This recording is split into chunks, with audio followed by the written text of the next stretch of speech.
أو كما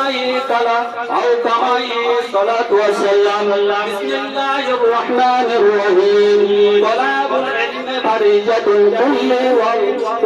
والمسلمين والمسلمات الحديث প্রশংসা মাত্রই সেই মহান আল্লাহ রাব্বুল আলামিনের জন্য যে আল্লাহ রাব্বুল আলামিন আমাদেরকে কম বেশি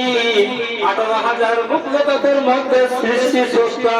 সৃষ্টি করেছে আমাদের মানুষের রূপে বুদ্ধি জীবিত করে দুনিয়াতে প্রেরণ করেছেন সেই মহান আল্লাহ রাব্বুল আলামিনের দরবারে এই আরবি ভাষায় আল্লাহ থেকে উচ্চারণে আমরা একবার শুকরিয়া আদায় করি সকলেই বলি আলহামদুলিল্লাহ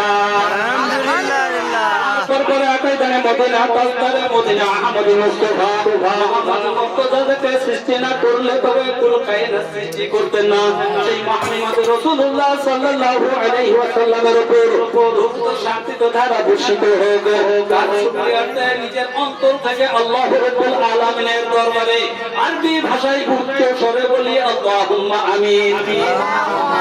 শুকরিয়া আদায় করলাম কার আল্লাহর জন্য প্রশংসা করলাম কার জন্য আল্লাহর জন্য একটা অক্ষর যদি মুখ দিয়ে বলা হয় 10টি নেকি আমলনামায় লেখা হয় সুবহানাল্লাহ সুবহানাল্লাহ যারা এখানে আসতে পেরেছে তারা লাভবান হয়েছে না ক্ষতিগ্রস্তের মধ্যে রয়েছে লাভবান হইতে আসতে পেরেছে ইনশাআল্লাহ আর রিজালুল জান্নাত দুনিয়াটা বলছে এই দুনিয়াটাই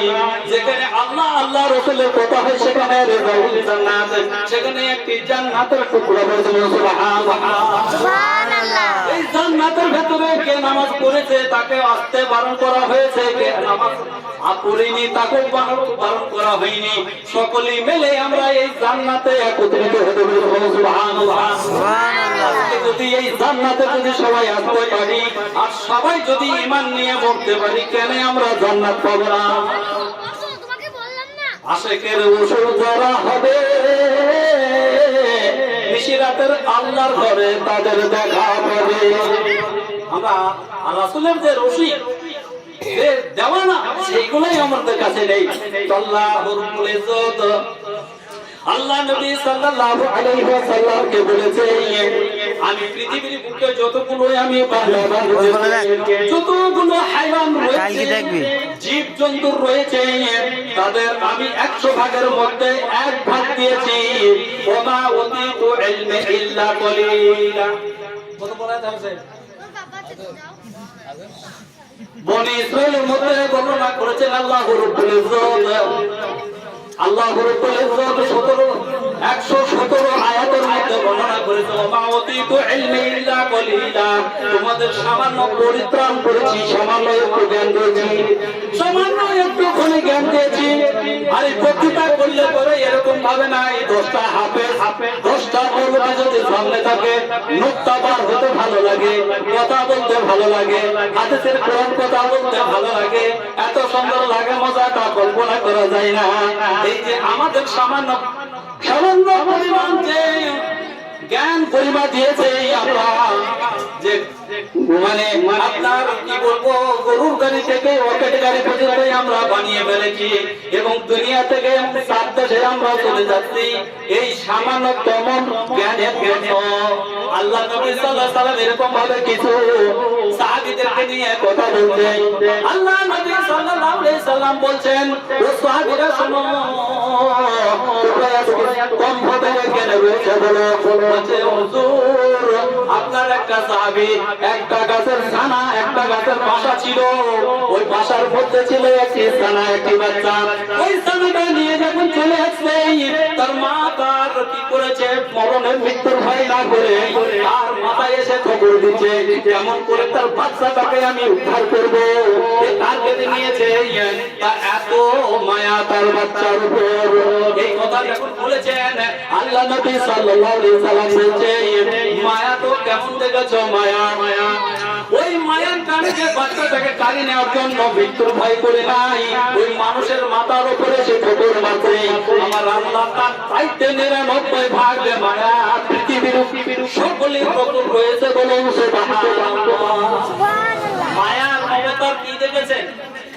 বাবা ছেলেকে কতটুকু ভালোবাসে স্ত্রী তার স্বামীকে কতটুকু ভালোবাসে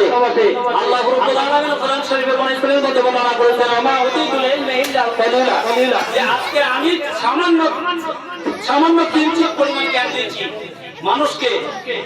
আইনামা তাকুলু লা ইউরিকা উমুল মাউত লাউ কুনতুম ফি বুরুজিন মুশাইদা আজকে যদি আমরা বলি যে বাল আহইয়া ওয়ালাকিন লা তাশউরুন যারা শহীদ হয়ে গেছে তাদের মৃত্যু কোনোদিন বলো না এটা আমাদের ভুল ধারণা কারণ যদি মৃত্যু বরণ যদি না করে থেকে চাই তার মেডিকেলে বাবা হয়ে গেছে বলুন তাহলে তাদেরকে বলা যাবে না যে মৃত্যু হয়নি আল্লাহ নবী সাল্লাল্লাহু আলাইহি ওয়াসাল্লাম মৃত্যু বরণ করেছেন তিনি ওফাত হয়েছেন এই দেশ থেকে অন্য দেশে পরগমন করেছেন তাদের মৃত্যু বলতে হবে মৃত্যুর কথা বর্ণনা যদি না করা যায় কোরআন শরীফের মধ্যে আরেক জায়গায় বলেছে যে তোমরা যে এক জায়গায় বলছো বাল আহইয়া ওয়ালাকিন লা তাশকুরুন তোমরা যারা আউলিয়া হবে যারা আল্লাহর ওয়ালা হবে তাদের মৃত্যু বরণ করো না এই কথাটা আরেক জায়গায় আল্লাহ রাব্বুল আলামিন বলতে আইনা মাতা কুল্লু নাফসিন যায়িকাতুল মাউত যার আত্মা আছে যার প্রাণ রয়েছে তার মৃত্যু সাথে সে চাইতে হবে তাহলে মৃত্যু সকলের আছে নাকি মৃত্যু সকলের রয়েছে মৃত্যু নাই কেবল একজন সেটা হচ্ছে কে আল্লাহ রাব্বুল আলামিন তেনার মৃত্যু নেই তিনি অনন্তকাল জীবিত থাকবেন তিনি অনন্তকাল জীবিত থাকবেন আর সকলেই মৃত্যু হয়ে যাবে মালিকুল মউত যে যমরাজ আমাদের আত্মা ছিনিয়ে নিয়ে চলে যায় তাকে ভেড়ার রূপে তাকে জবাই করে দেবে সেদিন আমাদের